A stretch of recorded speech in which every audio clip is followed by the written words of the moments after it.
ঠিক আছে? যেমন পরিবার আগে না ব্যক্তি আগে? আগে ব্যক্তিগুলো সব একসাথে একজোড়ো হয়েছে, তবে পরিবারের সৃষ্টি হয়েছে, তাই তো? তাহলে সৎসঙ্গী আগে। আমি এরকম আমাদের প্রত্যেককে আগে সৎসঙ্গী হতে হয়, তবে আমাদের মিলন ক্ষেত্র হয় সৎসঙ্গ। আর সৎসঙ্গী কাদের বলে? যারা সৎ মানে হচ্ছে অস্থি বৃদ্ধির মূর্ত প্রতীক যিনি। তাহলে আমাদের চোখের সামনে অস্থি বৃদ্ধির মূর্ত হতে হবে, মানে আমি যার সাথে কথা বলতে পারি তেমন তোর হতে হবে, যিনি আমাকে বকতে পারে। তো সেই মূর্ত প্রতীককে তিনি হচ্ছেন আচার্যদেব, তাই তো? আমরা যখন ঠাকুর বাড়ি যাই কার দর্শন করি? কি আচার্যদেব। বকাটা খাই কার কাছে? আচার্যদেব। ভালোবাসাটা পাই কার কাছে? আচার্য। তাহলে মূর্ত প্রতীক তিনি।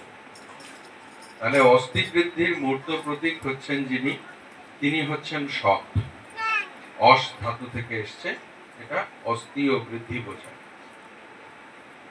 এই মূর্ত প্রতীকের সাথে সঙ্গতি রেখে যত আমি চলি, তত আমি তার গতি সম্পন্ন হতে পারি। সেটা কেমন? যেমন তিনি, আমরা সবাই গেলাম, তিনি বললেন যে মায়েরা দাদারা তোমরা সবাই মিলে চেষ্টা করো,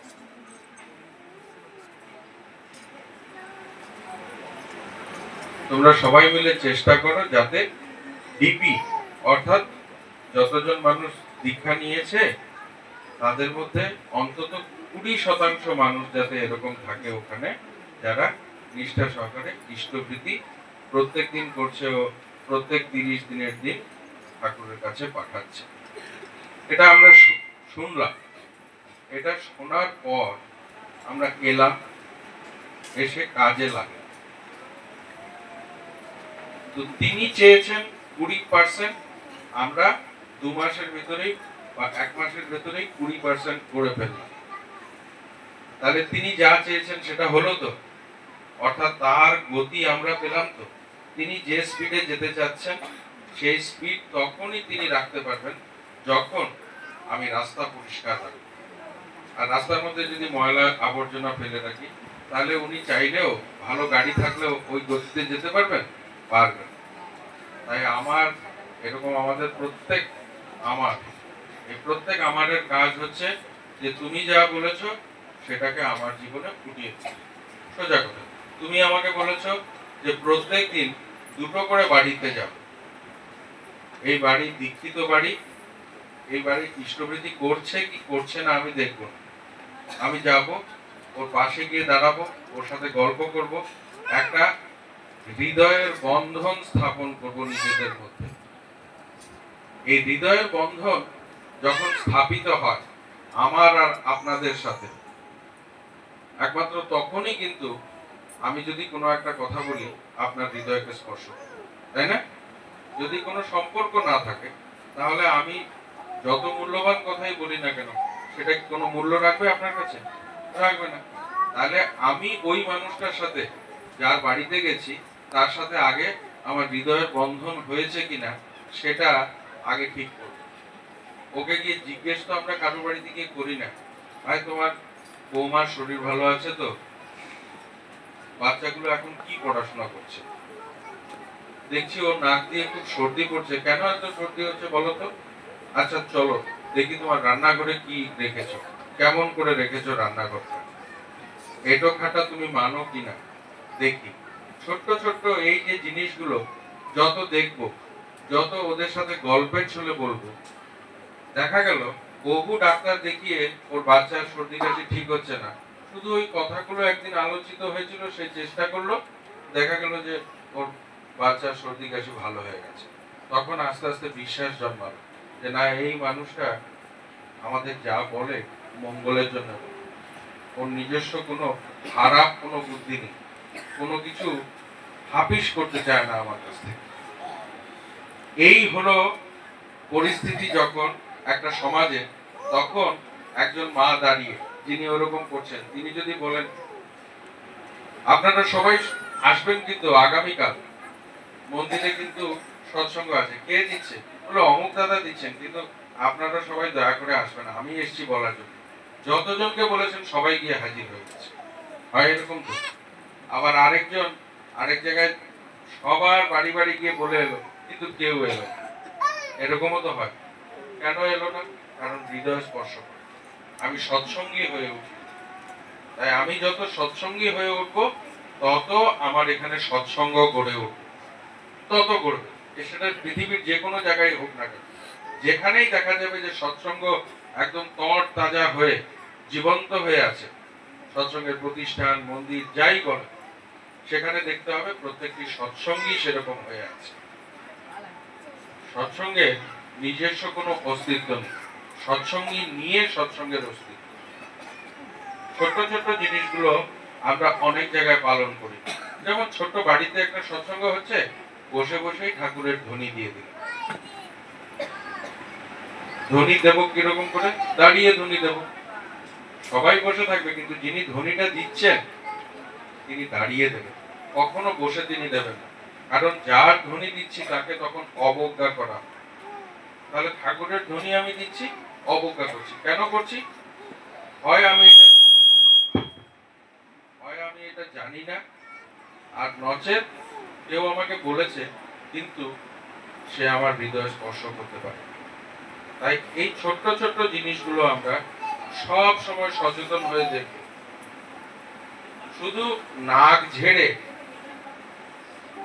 হাত না ধুলে যদি পরবর্তীতে ওই বাচ্চা বা ওই বাচ্চার মায়ের বক্ষের ব্যাধি, এমনকি টিবি রোগও হতে পারে, একটা ছোট্ট জিনিস, তাহলে টিবি রোগের পেছনে গিয়ে কারণ গিয়ে দাঁড়ালো কি? একটা ছোট্ট জিনিস গিয়ে দাঁড়ালো কারণ।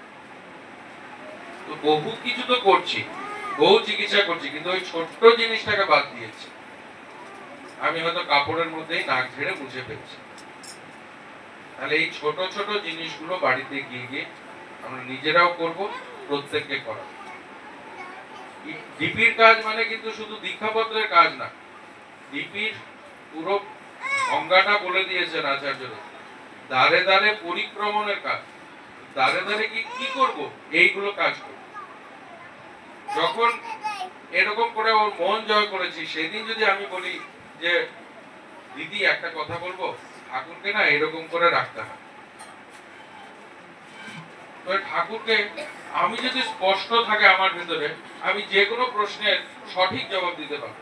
আমাকে বললো না, আমার বাড়িতে তো অনেক দেবদেবী আছেন, ওনারা তো বহু কাল থেকে ওনাদের পুজো হয়, আমি তো ঠাকুরকে ওখানেই রেখেছি, তো আলাদা করে কেন রাখবো আপনি বলছেন?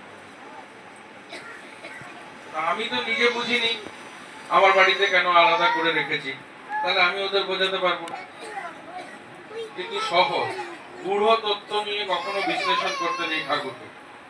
যত গূঢ় তত্ত্বের মধ্যে যাব, যত কঠিন জিনিসে যাব, তত দেখবো খেই হারিয়ে ফেলব। সহজ ভাবে যে আপনার পরিবারে আপনার স্বামী আছেন, আপনার শ্বশুর মশাই আছে। যখন শ্বশুর মশাই কোনো একটা বিছানায় বসেন, তখন কি আপনার স্বামী তো আপনার কাছে দেবতা, স্বামী দেবতা বলে, তো আপনার স্বামী কি সেখানে গিয়ে বসে? বসে কি? আর স্বামীকে যদি বলে দেয় ওই তো বাবার পাশে বিছানায় বসে যাও, স্বামী সংকোচ বোধ করবে না? সে বসবেই না, সে দাঁড়িয়ে থাকবে। তাহলে যেখান থেকে শুরু, এই শ্বশুরের শ্বশুরের শ্বশুরের শ্বশুরের শ্বশুরের উপরে উপরে যত উঠতে থাকবো, তত কোনো একটা জায়গায় শুরু হয়েছে তো, শুরু হয়েছে তো কোনো একটা জায়গায়। এই শুরুটা যেখানে, তাকে আমরা ডাকি পরম পিতা বলে। আর তিনি হচ্ছেন শ্রী শ্রী ঠাকুর অনুকূল চন্দ্র। তাহলে সেটা যদি হয়, তাহলে ওনার বিভিন্ন রূপ হচ্ছে দেব দেবী, বিভিন্ন কিছু। তাহলে দেব দেবীরা আমার বাড়িতে অস্বস্তিতে আছেন তো, যদি আমি ঠাকুরের সাথে ওনাকে রাখি? কি আছেন না? না আছে। তাহলে দেব দেবীদের তো আমি সম্মান করতে চাই, তাহলে ওনাকে অস্বস্তিতে রেখে ওনাকে কেমন সম্মান? তাই ঠাকুরকে এর জন্য আলাদা করে সুন্দর করে উচ্চ আসনে বসাতে হবে, তাতে সবাই খুশি হয়। ঠাকুর ছবি রেখেছি, ঠাকুরের ছবি সব থেকে বড়, বড় মার ছবি ছোট, বড়দার ছবি ছোট, আচার্যদেবের ছবিটা আরো ছোট। তাহলে কি বুঝলাম আমি? আমি বুঝলাম এটা যে আমার মনের মধ্যে এই ভাবটা রেখেছি আমি যে ঠাকুর একজন, বড় মা আরেকজন, বড়দা আরেকজন, আচার্যদেব আরেকজন। আবার আমি যখন বলছি তখন আমি তর্ক করছি, হয়তো সবার ভেতরে ঠাকুর আছে, বলি না? তাহলে সবার ভেতরে যদি ঠাকুর থাকে, তাহলে বড় মার ভেতরে কি ঠাকুর নেই? বড়দার ভেতরে নেই? আচার্যদেবের ভেতরে নেই? সবার ভেতরে তো ঠাকুর। তাহলে তাই যদি হয়, তাহলে আলাদা কেন হয়? এই সাইজটা আলাদা কেন? তাই ঠাকুর, বড় মা, বড়দা, আচার্যদেব একই সাইজের ছবি। তাহলে সহজ করে বোঝা হলো। যখন সহজ করে বুঝবো, বোঝাবো মানুষকে সহজ করে। ইষ্টবিধি কেন করবো সকালে? মাসের শেষে দিলেই তো হয়। আমি বাড়িতে আমার বাবা মাকে কি করছি? মাসের শেষে কি বাবা মাকে এনে টাকা ধরিয়ে দিই হাতে? নাকি প্রত্যেকদিন সকালে, মা তুমি খেয়েছো তো, আচ্ছা ঠিক আছে নাও, আমি এবার খেয়ে আমি অফিসে যাব, তাই তো করি। তাহলে আমি যে মাকে ভালোবাসি, আমি যে এটা বোধ করতে পেরেছি যে মা আমার জননী, এটা আমার এই একটা কাজ দিয়ে বোঝা গেল। তাহলে আমি ঠাকুরকে ধরেছি, আমি ঠাকুরকে বলছি যে তোমার থেকে সমস্ত কিছু পেয়েছি আমি। তাহলে বোধটা তো ফুটলো না। যদি তাই পেয়েছি, তাহলে আগে তোমাকে খাওয়াবো, তারপরে আমি খাবো, তাই তো? সহজ। ভালোবাসা আগে অপরের জন্য করে, যাকে ভালোবাসি তার জন্য আগে করে, তারপরে নিজের দিকে থাকে। তাই আমরা ইষ্টবিধি করি। আর 30 দিনের দিন যেন তেন প্রকারেণ আমি পাঠাই, আবার যার তার হাতে পাঠাই না। আমি ধরুন মুম্বাইতে গিয়ে চাকরি করছি, এবারে মার কাছে টাকা পাঠিয়েছি কোন বন্ধুর হাতে দিয়ে। এবারে রাস্তায় 4 বার ফোন করবো, তুই ভালো আছিস তো, টাকাটা ঠিক আছে তো, করবো না? আবার ঘরে পৌঁছানোর পর মাকে বলবো, মা অমুক ওই মনীষ এসেছিল তো, তোমার টাকা দিয়ে গেছে তো, কত গুনে দেখেছো? বলে হ্যাঁ 4000। আচ্ছা তাহলে ঠিক আছে। মানে পাঠিয়েছি বলে মার কাছে পৌঁছানো পর্যন্ত, খবর নেওয়া পর্যন্ত, তখন গিয়ে আমি স্বস্তি পেলাম। তদ্রূপ ইষ্টবিধি যখন আমি পাঠাচ্ছি, সঠিক জায়গা দিয়ে পাঠাচ্ছি এবং নিজে চেয়ে নিচ্ছি, কোথায় দাদা আমার অর্ক প্রশস্তিটা কোথায়? ঠাকুর যে পেয়েছেন, এটার একমাত্র প্রমাণ হচ্ছে আমার অর্ক প্রশস্তি। নাহলে তো আমি জানি না যে এটা পেয়েছেন কিনা। ঠিক তো। আবার এখন যেমন আমরা মোবাইলে জমা করছি, তাহলে মোবাইলে জমা করছি, আমি তো পাঠিয়ে দিলাম, আজকে আমার ইষ্টবিধির ডেট, আজকে আমি পাঠিয়ে দিয়েছি। কিন্তু আমি যাদের সঙ্গে একসাথে আছি উপযোজনা কেন্দ্রে, তারা তো জানে না যে আমি পাঠিয়েছি, কেন এখন তো আমি মোবাইলে পাঠাচ্ছি। তাহলে আমার কর্তব্য কি?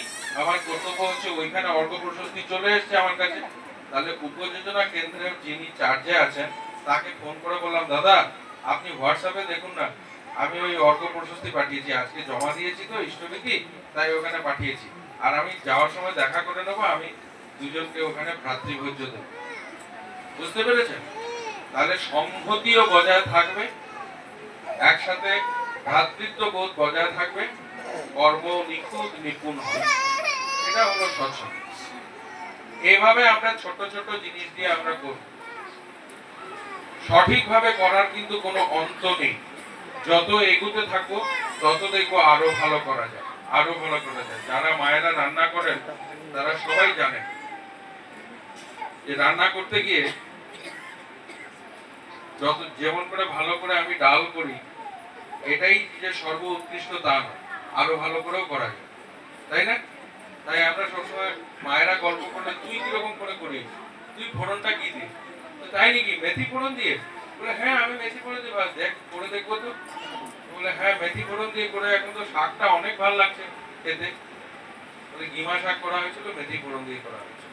বলে তুই কি তেল দিয়ে করিস? বলে হ্যাঁ তেল দিয়ে। বলে 2-1 ফোঁটা ঘি দিয়ে করবি, জানিস না ও মা, গিমা শাক তো ঘি দিয়ে ফোড়ন দিয়ে করতে হয়। তাই জানি না।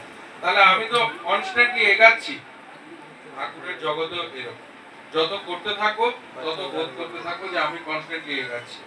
যেমন ঠাকুরের সামনে হয়তো আমার ভাবভক্তি দেখিয়ে আমি 5-6টা ধূপকাঠি জ্বালিয়ে দিয়েছি, কিন্তু ঠাকুর এখানে জীবন্ত বসে আছেন, বোধ করলে আমি কি করব? ধূপকাঠিটাকে একটু সাইডে সরিয়ে রাখবো, নাহলে কষ্ট হবে শ্বাস নিতে।